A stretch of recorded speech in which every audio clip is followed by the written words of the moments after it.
The Galactic Imperial Fleet's flagship, Eternal Glory, hung in space like a menacing dagger, its crystalline hull reflecting the light of distant stars. Admiral Kress stood at the command center, his four arms crossed behind his back as he studied the tactical display showing Earth's defensive line. "Their resolution is disappointing," he rumbled, multiple rows of bioluminescent spots along his cranial ridge pulsing with irritation. "We deploy our most elite Shadow Strike warriors, and they respond with a single transport vessel?" His second-in-command, Commander Vex, adjusted her optical enhancers. "Perhaps they've accepted their fate, Admiral. The transport appears to be carrying only one life form." "One?" Admiral Kress's spots flashed crimson. "Scan again." "Confirmed, sir. One human. Classification, Maintenance Engineer." The Admiral's laugh echoed through the command center, causing several junior officers to flinch. "They mock us. The Council of 13 spent decades perfecting our Shadow Strike warriors, enhanced beings capable of dismantling entire defense systems. And humanity sends a repair worker?" Down in the hangar bay of the much smaller human vessel, Lucky Spanner, Engineer Jack Thompson whistled as he packed his toolbox. It wasn't anything special, just his standard kit that had seen him through 15 years of space station repairs and the occasional emergency fix on deep space freighters. The worn brass nameplate on its side simply read, "Jack's Fix-It Kit." "Final checks complete," Engineer Thompson announced the ship's AI. "Are you certain about this assignment? The Imperial flagship is carrying approximately 500 enhanced Shadow Strike warriors." Jack tightened the straps on his magnetic boots and adjusted his plain gray utility jumpsuit. "Yep. Command asked for a volunteer who could create problems, and well." He patted his trusty wrench. "Creating problems is kind of my specialty." The AI's pause was almost judgmental. "Your service record does indicate an unusual talent for unconventional solutions." "That's a nice way of putting it." Jack grinned, remembering the incident with the mining colony's waste recycling system that had somehow ended up running backwards, or the time he'd fixed a malfunctioning defense turret by essentially turning it into a very expensive sprinkler. Sometimes the best way to fix something is to break it properly. As Jack prepared for docking, the Shadow Strike warriors aboard the Imperial flagship were running final equipment checks. Their biomechanical armor gleamed, packed with enough advanced technology to subjugate a small planet. Each warrior was a perfect fusion of organic and mechanical enhancement, trained in thousands of combat scenarios. None of those scenarios, however, had accounted for a human engineer with a creative interpretation of repair protocols. "Incoming transmission from the human vessel," reported Commander Vex. Admiral Kress waved one of his secondary arms dismissively. "Put it through. Let's hear their surrender." Instead, a cheerful voice filled the command center. "Hey there. Jack Thompson, Emergency Engineering Services. Got your docking request. Fair warning, my insurance doesn't cover acts of war, so I'm logging this as a routine maintenance inspection. Hope that's okay." Before the Admiral could respond, Commander Vex's console erupted in alerts. "Sir. The human vessel's maintenance protocols are interfacing with our automated systems? But that's impossible, our security is top of the line." "Yeah," Jack's voice cut in. "But your maintenance backdoors are pretty standard. Don't worry, I'll have everything running smooth as silk in no time. Or well, running anyway. Hold on to your tentacles." As the first of many alarms began to sound throughout the Imperial flagship, Admiral Kress had a sinking feeling that perhaps, just perhaps, the humans hadn't been surrendering after all. And somewhere in the depths of his perfectly organized toolbox, Jack Thompson's favorite wrench waited patiently for its chance to introduce a little chaos into the Empire's well-ordered universe. The first sign that something was terribly wrong came when the Eternal Glory's artificial gravity began cycling through random variations. Admiral Kress found himself suddenly floating toward the ceiling, then being pressed to the floor with double gravity, then sideways into a wall. "What is happening?" he demanded, his bioluminescent spots now flashing in a chaotic rainbow of stress colors. Commander Vex clung to her console, trying to make sense of the readings. "The human, he's accessed our maintenance systems through the cleaning droid network?" Meanwhile, Jack Thompson was happily humming an old Earth tune as he connected his tablet to a service panel. "You know," he said to no one in particular, "whoever designed this ship did a great job with the automation. Everything's connected to everything else. Real efficient." He paused to admire a passing cleaning droid that was now spinning in circles, spraying cleaning solution in a festive pattern across the corridor walls. "Maybe a bit too efficient." Engineer Thompson, the Lucky Spanner's AI, chimed in through his earpiece. "I feel compelled to point out that what you're doing could be considered an act of sabotage." Jack looked offended. "Sabotage? No. I'm optimizing. See, these Shadowstrike warriors have all this fancy biomechanical armor, right? But it needs to interface with the ship's systems. And what interfaces with everything on this ship?" He patted the malfunctioning cleaning droid as it pirouetted past him again. "The maintenance network," the AI concluded, somehow managing to sound both impressed and concerned. "Exactly. Now, watch this." Jack pulled out his wrench and approached a larger access panel. "Remember that time I fixed the orbital coffee machine by reversing the pressure valves? That incident resulted in 3 deck officers being hit with high-velocity coffee grounds. Yeah, but the coffee was amazing after that. This is the same principle, just bigger." Back on the bridge, Admiral Kress had finally managed to magnetize his boots to the floor, though he was now stuck at a 45-degree angle. "Deploy the Shadowstrike warriors. Find that human." The elite warriors rushed to comply, their biomechanical armor humming with power. But as the first squad reached their deployment tubes, something strange happened. Instead of the tubes opening to the ship's corridors, they connected to the laundry system. Commander Vex watched in horror as 20 of their finest warriors were suddenly sucked into the ship's automated cleaning cycle. Jack checked his tablet. Looks like they keep their fancy armor squeaky clean. Good thing I rerouted the deployment tubes. Those warriors could use a good wash after being cooped up in there." He reached into his toolbox and pulled out a small jar. "Now, this is something special I picked up at that space truck stop near Jupiter. They said it was industrial-grade lubricant, but I'm pretty sure it's just grape jelly that got exposed to cosmic rays." The AI's tone became cautious.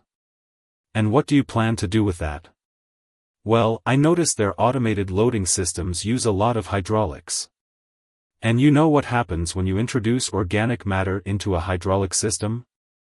I calculate 17 potential catastrophic outcomes."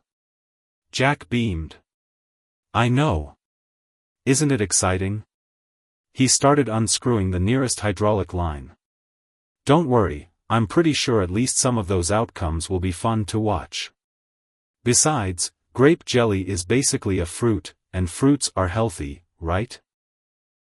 As he worked, the ship's internal communications began broadcasting what sounded like ancient Earth disco music, the lighting systems started a synchronized dance pattern, and the remaining Shadowstrike warriors found their biomechanical armor executing perfect choreographed dance moves against their will. Admiral Kress, still stuck at his odd angle, watched as his mighty flagship descended into what could only be described as a combination of a dance party and a cleaning malfunction. "Commander Vex," he said with surprising calm, "remind me again why we thought conquering Earth was a good idea?" Commander Vex, now being serenaded by a cleaning droid with a surprisingly good singing voice, could only shake her head. "I believe, sir, we may have underestimated their creativity." Status report. Admiral Kress demanded, now suspended upside down from what used to be the ceiling but was currently serving as a temporary floor. Commander Vex consulted her tablet, which was displaying a screensaver of jumping Earth puppies. "Sir, we have 47 Shadowstrike warriors stuck in an infinite cleaning cycle, 33 trapped in the ship's recreational area that's now functioning as a bounce house, and the rest." She paused, squinting at the display. "The rest appear to be participating in something called a conga line." Meanwhile, in the ship's main engineering section, Jack Thompson was having the time of his life. He sat cross-legged in front of an open panel, surrounded by a variety of tools that would make any proper engineer faint from horror.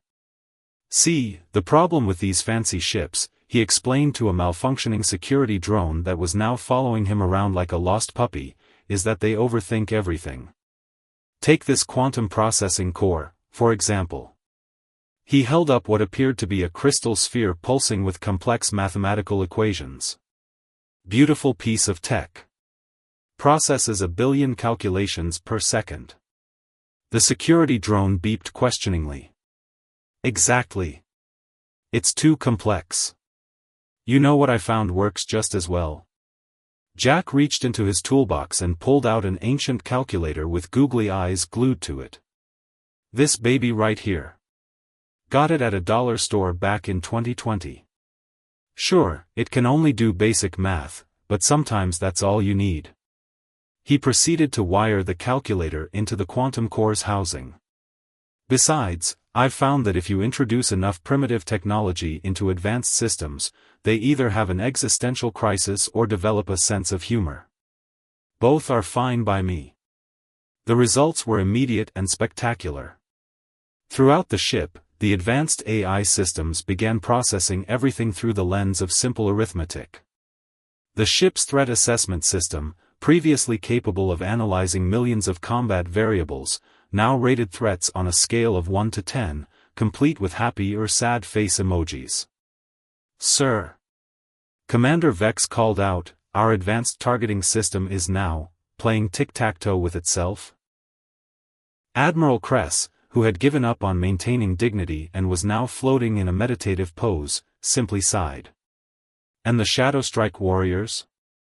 Their biomechanical armor is, well." She gestured to a nearby screen showing the elite warriors engaged in what appeared to be a massive game of hopscotch, their advanced combat routines reduced to playground games. Back in engineering, Jack was moving on to his next improvement. He pulled out a roll of duct tape that sparkled with an unnaturally bright gleam. "This," he said to his drone companion, "is special duct tape. Got it from a guy who said it was blessed by a maintenance shaman on Mars. Don't know if that's true, but it does tend to fix things in interesting ways." The AI from Lucky Spanner chimed in through his earpiece. "Engineer Thompson, I feel compelled to ask, does your definition of fix align with any standard engineering practices?" Jack began applying the tape to various crucial systems. "Standards are more like guidelines, really. Besides, look how much fun everyone's having." Indeed, the ship's morale monitoring system, now running on the calculator, showed unprecedented levels of happiness among the crew, even if most of that happiness was confused, terrified, or hysterical in nature. "And now for my masterpiece," Jack announced, pulling out what appeared to be a rubber chicken with wires sticking out of it. "This is going to interface with their universal translator. I call it the universal misunderstander." The security drone made a sound that could only be described as a mechanical whimper. "Oh, don't worry," Jack patted its casing. "It won't break anything. It'll just make everything the ship says come out as bad puns and dad jokes. In my experience, nothing demoralizes an enemy quite like forced exposure to humor from the 2020s. As he plugged in his latest creation, Admiral Kress's ship-wide announcement of "maintain battle stations" was automatically translated to "Why did the cookie go to the doctor?" Because it was feeling crumbly. The Admiral's subsequent scream of frustration was translated as, "What do you call a bear with no teeth? A gummy bear." The Eternal Glory's mess hall had transformed into what could only be described as an intergalactic food fight arena. The automated food dispensers, after Jack's latest optimization, had decided that all meals should be served via high-velocity delivery systems. "Duck!" yelled a junior officer as a bowl of what might have been space spaghetti rocketed across the room at near-supersonic speeds. In the ship's security center, Jack was working on his next masterpiece. His drone companion, which he'd named Sparky, watched with mechanical concern as he connected various wires to what appeared to be an old Earth toaster. "The secret to great engineering," Jack explained while threading fiber optic cables through the toaster's slots, "is understanding that anything can be anything else if you're brave enough. Take this toaster. Right now, it makes toast. But with a few modifications." He typed some commands into his tablet, and suddenly the toaster began glowing with an ominous purple light. "Now it's a quantum probability manipulator." "Well, sort of. It mostly just makes everything within 50 feet really, really unlikely." Commander Vex, who had been tracking Jack through the ship's cameras, stared at her screen in horror. "Admiral, the human has somehow created a field of improbability? Our Shadowstrike warriors' success calculations are showing negative numbers." Admiral Kress, who had finally given up on military posture and was now slouching, "Yes, sir. Currently, it's causing our highly trained warriors to trip over their own feet? And our advanced weapons are transforming into, are those balloon animals?" Meanwhile, Jack had moved on to the ship's central computer core. He pulled out a small snow globe from his toolbox, shook it thoughtfully, and held it up to the light. "Engineer Thompson," the Lucky Spanner's AI ventured cautiously, "please tell me that's not what I think it is. If you think it's a snow globe containing a miniature replica of Las Vegas that I bought at a quantum garage sale, then yes, that's exactly what it is." Jack began wiring the snow globe into the computer core. "The guy who sold it to me said it occasionally predicts the future. Or causes the future. He wasn't really clear on that part." The effect was immediate. The ship's predictive combat systems began displaying scenarios that looked suspiciously like Vegas shows, complete with virtual neon lights and holographic showgirls. "Sir," Commander Vex reported, her voice strained, "our tactical display is now showing poker hands. And I believe our threat assessment matrix is trying to organize a bachelor party." Back in the computer core, Jack was putting the finishing touches on his modifications. He'd managed to connect his toaster-based probability manipulator to the snow globe systems, creating what he called a chaos cascade. "You see," he explained to Sparky, who was now wearing a tiny party hat of its own, "when you combine unlikely events with Las Vegas odds, you get something beautiful. Watch this." He pressed a button, and throughout the ship, reality began to hiccup.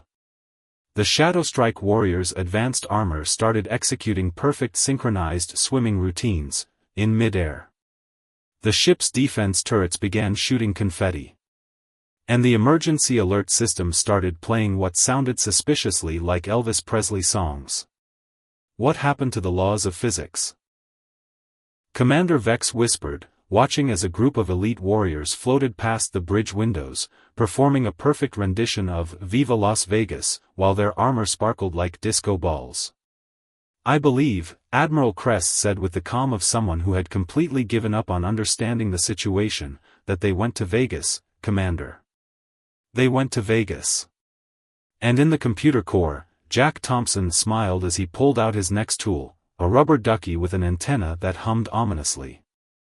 "Now," he said, "let's see what happens when we add some quantum bath time to this mix." The rubber ducky, as it turned out, had interesting ideas about quantum physics. Once connected to the ship's systems, it began treating the laws of reality more like friendly suggestions. Gravity now worked sideways on Tuesdays, despite it being Thursday, and time had started flowing backwards in some corridors while moving in loop-de-loops in others. "Fascinating," Jack muttered, watching as a group of Shadowstrike warriors walked past the same doorway 5 times, each time wearing increasingly elaborate carnival costumes. "I didn't expect the temporal harmonics to be quite so festive." Sparky, his faithful drone companion, now sporting a small Hawaiian shirt over its chassis, beeped in what could only be described as resigned acceptance. Up on the bridge, Admiral Kress was trying to maintain some semblance of control, despite the fact that his command chair had developed sentience and was now trying to teach him how to salsa dance. "Commander Vex," he called out, while being dipped by his furniture, "please tell me we have some good news." Vex, who was dealing with her own problems as her console had transformed into a karaoke machine, checked the readings. "Well, sir, the good news is that our ship's efficiency has technically improved by 300%. And the bad news? We're now measuring efficiency in terms of fun per cubic meter instead of traditional military metrics." Jack, meanwhile, had moved on to what he called his piece de resistance. He pulled out what appeared to be an ordinary magic 8-ball, except it was covered in blinking LED lights and had small antennae sprouting from its surface. "This," he explained to Sparky, "is something special. I call it the Universal Probability Randomizer, or UPR for short. Got it from a quantum physicist who was having a garage sale in the fourth dimension." The Lucky Spanner's AI chimed in, its tone suggesting it was developing a nervous tic. "And what, exactly, does it do?" "Oh, nothing much. It just takes all possible outcomes of any given situation and shuffles them like a deck of cards. Then it picks one at random and makes it happen. Watch." He connected the UPR to the ship's main systems, and reality began to hiccup again. The Shadowstrike Warriors' highly advanced combat protocols suddenly began incorporating elements from Earth's greatest dance movies. One squad was performing a perfect recreation of Singing in the Rain, complete with artificially generated precipitation, while another group had launched into an impressive rendition of the entire West Side Story choreography. "Sir," Commander Vex called out, "our ship's database is being rewritten. According to these readings, we're now a combination of a military vessel and an intergalactic cruise ship." Indeed, the Eternal Glory's fearsome weapon systems had begun transforming into entertainment venues. The main cannon was now a water slide, the missile bays had become hot tubs, and the fighter launch tubes had somehow transformed into a series of miniature golf courses. "But that's not even the best part," Jack said, pulling out his trusty wrench once more. "Watch what happens when I introduce a little chaos theory into the ship's main computer." He began adjusting various systems with his wrench, humming the theme from Mission Impossible as he worked. Suddenly, the ship's AI began speaking in what could only be described as cosmic poetry. "Error, reality has encountered an unexpected whimsy. Would you like to A. dance with destiny, B. juggle probability, or C. take a coffee break in the fifth dimension?" Admiral Kress, still trapped in an endless dance with his command chair, finally asked the question that had been bothering him: how is any of this even possible?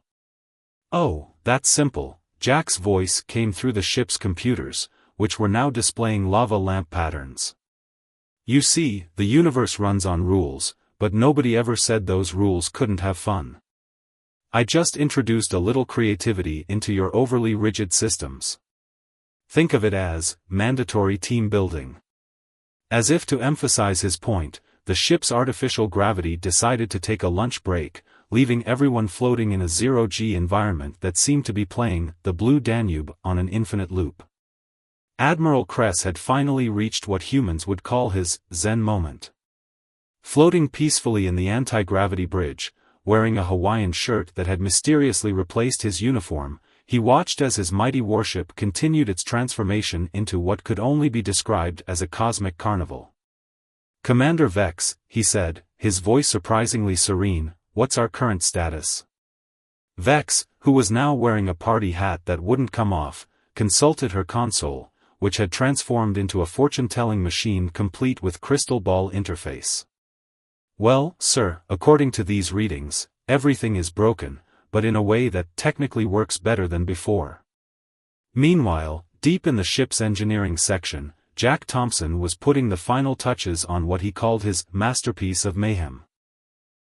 He had connected his wrench to the quantum probability manipulator, which was linked to the Las Vegas snow globe, which fed into the rubber ducky's reality warper, which somehow involved the Magic 8 Ball in ways that violated several laws of physics. You know what the problem is with most military ships? Jack asked Sparky, who was now sporting a tiny cape and superhero mask. They're too focused on war and not enough on wonder. Watch this. He made one final adjustment with his wrench, and suddenly the entire ship shuddered. The walls began shifting colors like a mood ring, and the corridor floors turned into moving walkways that occasionally decided to go in random directions. "Sir," Vex called out, "the Shadow Strike warriors are evolving?" Indeed, the elite troops' biomechanical armor had begun incorporating elements from every entertainment system it had been exposed to. Some warriors were now equipped with disco ball helmets, others had transformed their weapon systems into bubble machines, and one particularly enthusiastic group had formed an impromptu synchronized swimming team, despite the lack of any actual water. But here's the really clever part, Jack explained to his growing audience of reprogrammed maintenance droids, each wearing a different costume from Earth's theatrical history. All these changes? They're actually making the ship more efficient. Just, not in the way anyone expected. He pulled up a holographic display showing the ship's systems. Where there had once been rigid military protocols and combat algorithms, there was now a beautiful chaos of interconnected systems. The ship's power core was running on what appeared to be pure whimsy, and the efficiency ratings were off the charts, even if the charts themselves had turned into abstract art. The quantum harmonics are synchronized with the improbability field, Jack continued, which is being stabilized by the rubber ducky's reality matrix, all while the Magic 8 Ball keeps the temporal physics from getting too serious about themselves. It's like a symphony of silliness. Back on the bridge, Admiral Kress watched as his tactical display transformed into a Dance Dance Revolution game, complete with scoring system. "Commander, are we still capable of fighting?" Vex checked her readings, which now came in the form of fortune cookies. "Technically, sir, we're more powerful than ever. We just can't guarantee whether our weapons will fire energy beams or release a swarm of musical butterflies." "And our Shadow Strike warriors? They've achieved what the system is calling peak performance through perpetual party mode. Their combat effectiveness is actually up by 500%, but only if you count spontaneous dance-offs as a form of combat." Jack, meanwhile, was preparing for his grand finale. He pulled out one last tool from his box, a simple rubber band ball that hummed with an otherworldly energy. "This," he said to his attentive audience of decorated droids, "is going to tie everything together. Literally and figuratively. You see, sometimes the best way to fix something is to let it break in exactly the right way. And this ship? It's about to break so perfectly that it'll never need fixing again." As he prepared to implement his final modification, the ship's AI made an announcement in what sounded like a game show host's voice: "Ladies, gentlemen, and beings of all dimensions. Please prepare yourselves for the grand finale of Extreme Ship Makeover, Military Edition." As Jack connected the rubber band ball to the ship's central systems, reality itself seemed to hold its breath. The ball began to spin, its rubber bands glowing with every color imaginable and several that weren't supposed to exist. "You see," Jack explained to his audience, which now included Sparky, several dozen costumed maintenance droids, and a holographic Elvis, "everything in the universe is connected. Kind of like rubber bands. Pull one thing, and everything else stretches to accommodate it." Admiral Kress and Commander Vex watched their displays in a mixture of horror and fascination as every system on the ship began to synchronize in ways that defied conventional physics. The rubber band ball was somehow connecting all of Jack's previous modifications into one harmonious whole. "Sir," Vex reported, her voice filled with wonder, "according to these readings, everything is wrong, but in exactly the right way. The Shadow Strike warriors, their advanced combat armor now fully integrated with Jack's chaos systems, began performing what could only be described as a military parade choreographed by a time-traveling circus troupe. Their movements were precise, powerful, and somehow involved both perfect combat forms and impeccable jazz hands. Status report.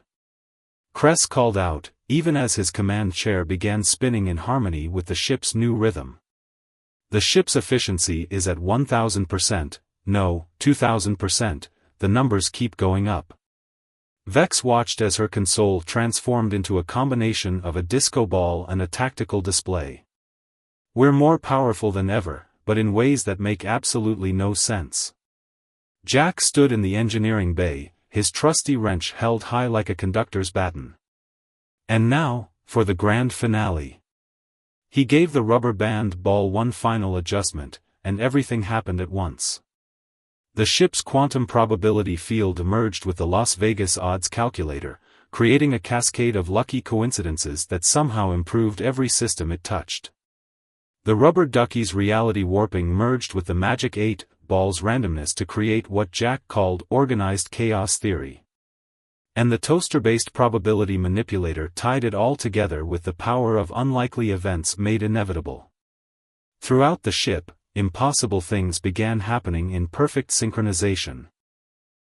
The Shadowstrike warrior's armor transformed into technological masterpieces that could switch between ultimate weapon systems and entertainment platforms at will. The ship's weapons became capable of firing either devastating energy beams or spectacular fireworks displays. Depending on the situation's needs, the cleaning droids formed a perfectly coordinated maintenance team that could repair systems while performing Broadway musical numbers, and the ship's AI developed what it called quantum common sense, the ability to solve problems by finding the most entertaining solution that actually worked. Admiral Kress stood up, or rather, floated up in the anti-gravity field that was now playing musical notes as people moved through it, and looked around his transformed command center. This isn't a warship anymore, is it? Oh, it's still a warship. Jack's voice came through the speakers, accompanied by a jazzy background beat. It's just a warship that understands that sometimes the best way to win is to make fighting unnecessary. Watch this. He pressed one final button, and the entire ship pulsed with rainbow energy. When the light faded, the eternal glory had become something unprecedented. A vessel capable of either devastating military action or throwing the best party in the galaxy, depending on what the situation required. You see, Jack said, appearing on the bridge with Sparky at his side, still holding his trusty wrench, I didn't break your ship. I just helped it reach its full potential. Sometimes chaos isn't the enemy of order, it's just order with a better sense of humor. Admiral Kress looked at his transformed vessel, his evolved Shadowstrike warriors, and his crew, who all seemed happier and more effective than ever before. He turned to Jack and asked the question that had been building since the beginning, how did you know this would work? Jack grinned, twirling his wrench. That's the neat part, I didn't. But in my experience, if you're going to break something, break it so well that it comes out better on the other side. Now, who's up for testing the new dance battle combat system? I hear it's great for resolving conflicts. And so, the mighty Imperial flagship became legend, not as a weapon of war, but as a testament to humanity's unique ability to improve things by thinking so far outside the box that the box became irrelevant. As for Jack Thompson, he just added another successful repair job to his resume, even if repair might not have been quite the right word for it. After all, sometimes the best solution isn't fixing what's broken, it's breaking things in exactly the right way to make them work better than ever before.